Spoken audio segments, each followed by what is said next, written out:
Hello, welcome back to Billy Ho Sports Toga.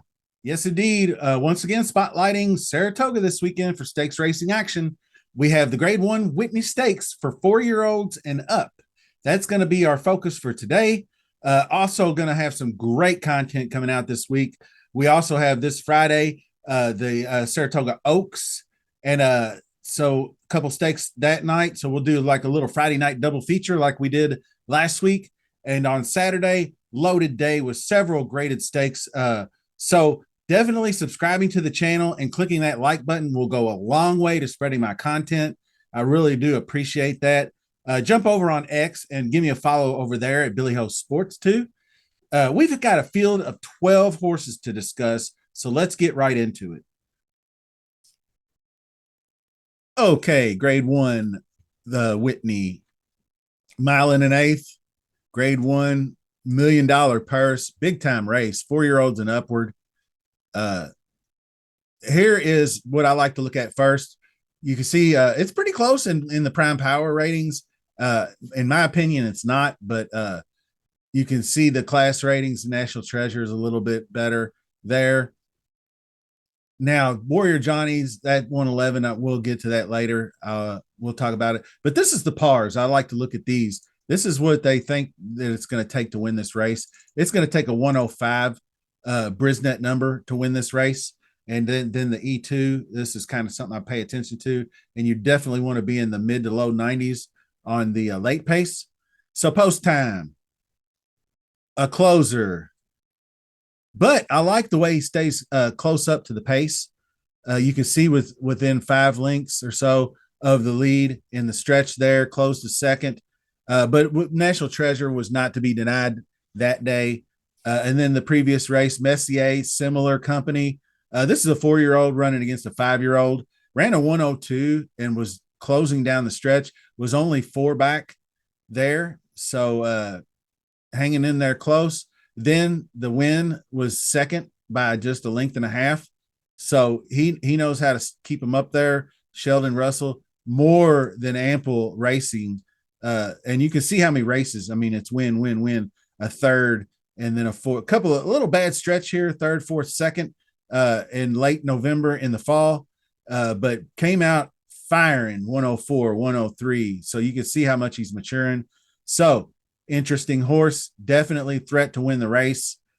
Could be a much closer to National Treasure coming down the stretch this time around with a little bit of added distance. We're going an extra 1/8 of a mile here than we did in the Met Mile, which was a mile.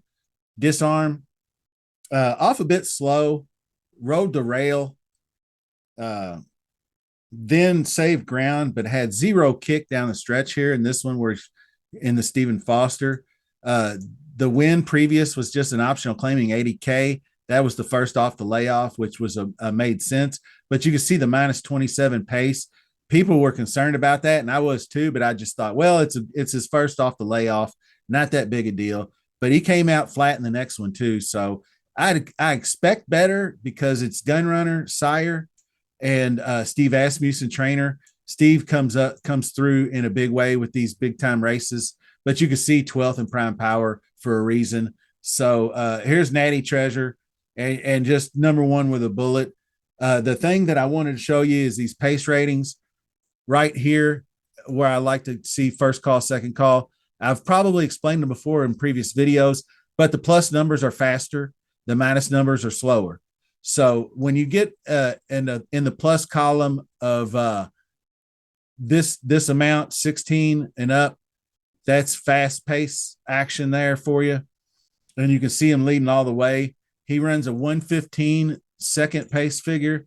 And then he only needed the 87 because he was cruising down the stretch.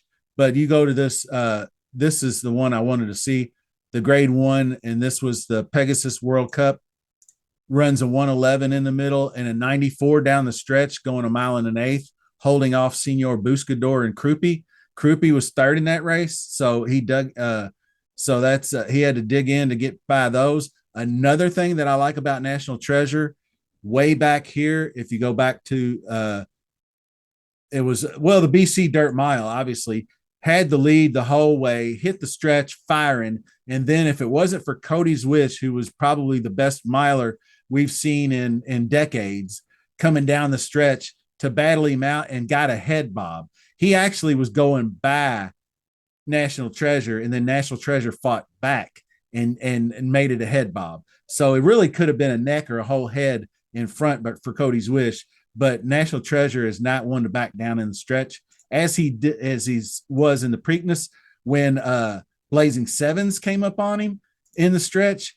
He almost lost the lead, but then maintained his advantage and dug deep. And actually, I noticed when I rewatched that race, Blazing Sevens was drifting into him, and he was fighting back, going the other direction, and he battled him off.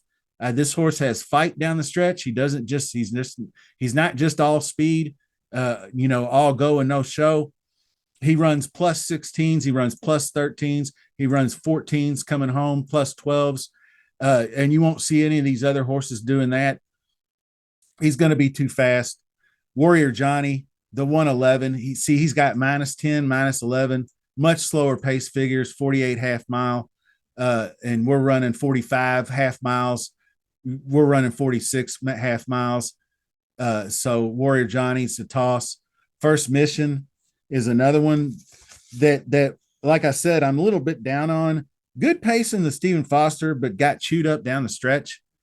Not really. That's kind of a head scratcher, I think. I thought he would run a lot better than that, coming off the win in the Ali Sheba, where he got it done no problem. And then the Essex previous to that. So really, really strong grade 2, grade 3, kind of skippy long stocking type. Maybe just not up for the challenge for the grade 1 here. Maybe just a different spot. We'll see. First Mission, and then Il Miracolo. Like I mentioned before, solid grade 3 horse, but not going to cash in this one. I think he's going to have too much pressure out front where he likes to run. But the next one I do find interesting. Nice 101 here, running third in the Ali Sheba, though. But it was against First Mission, a horse I'm not that high on, too.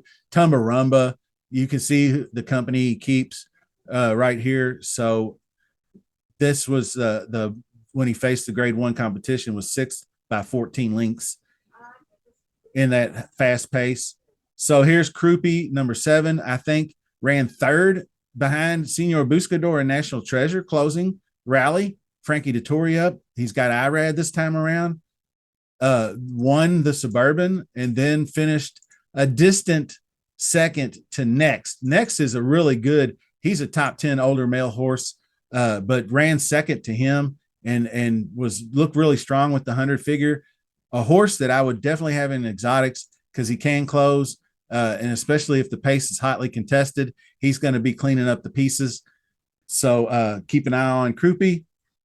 Tumbarumba, like I said, similar to Il Miracolo, I think. Nice grade 3 horse in the right spot. This isn't it, I don't think. Sub 100 Brisnet numbers, would need this 105 down here where he ran third, but not happening here. Bright Future, this is the interesting one. He's got the capability, 104s, 105s, but didn't quite have it yet. We don't know. That was the first off the layoff, ran a nice 98, a solid race. 112 on the late pace is strong. So to get the win. So needed to really rally hard to beat Coastal Mission, though. So that was really the only horse. It was a little bit of a weak field, in my opinion. So maybe another tier 2 horse in this race. And then you have Skippy Longstocking up next. Skippy just shows up. I mean, he rarely fails to show up. Like I said, he fought back for that third place finish in the Stephen Foster. He's an upper tier 2 horse. You can see he's run third in the big. He was in the Breeders' Cup Mile, third right behind Cody's Wish and National Treasure, just by a little bit. But won those back-to-back races here, 102s, 97s, 102 late pace figures, 97. Those are strong middle and late pace numbers. So I would definitely include Skippy in your exotics. Arthur's Ride. I can't explain this one. I watched them both, but he just didn't take to the slop or didn't take to Churchill. I don't know what happened here, but he was never engaged, really didn't have any trip trouble or anything, but just was the beaten favorite, 1.53 in the odds and ninth by 23. So just tired out. He wasn't even eased up either. He just got wore out going a mile and then turns around a month later and goes a mile and a quarter and dominates. Now, it was a significant drop in class. You went from 80K down to 62K. So he's winning at these mid tier. That just tells me right there he doesn't have the class. So I'm going to toss that one. And then here's Charge It, the rounding out the field. And I already mentioned how slow he looked in the stretch on the last couple of races. Outside post, I don't think does him any favors either. You can see he's diminishing. He dropped big time after the Westchester, but so he just hasn't had that form he showed back last summer in July. I don't know if he's got these 103s and 109s. I watched that Suburban race, and there wasn't really any. I mean, the horses that were in that race are pale in comparison to what he'll face this week. So Charge It to me is a toss as well. So now we're going to get to the end of the video, make some final selections, and get on out of here. So it's all about the Natty Treasure, number 3. It's a gap after that. National Treasure, just number 1 with a bullet. Effortlessly fast. I don't know about the mile and a quarter, so the 10 furlong classic distance might be a little tough for him. I think he can get there, but it's getting that last eighth of a mile is a tough one. But 9 furlongs or less, he just dominates. I think if you get him at a mile, he'll destroy anybody. I think he'll handle his field without much early pressure. Post time, I think, has the best chance to catch him with the little added distance. Post time and Krupe, I like the 2 closers here. Like I mentioned before, Krupe reminds me a little bit of Senor Buscador, the way he's kind of coming into his own in these last few races. Senor Buscador finally did break through, like in I think the San Diego last summer. And then, of course, you saw the big win overseas in the Middle East coming down the stretch and beating horses like National Treasure, Senor Buscador, that is. So Krupe could follow in those footsteps one day. Probably not this day. Bright Future and number 10 Skippy are both contenders and ought to be used underneath. So I'm going to update these selections. If anything changes, scratches, or anything like that later in the week, obviously there's going to be more Saratoga content coming soon. So be on the lookout. Also, finally, one last time, subscribe to the channel, smash that like button, and give me a follow over on X, formerly Twitter, at Billy Ho Sports. Thanks for joining me today. I really do appreciate it. And see you soon.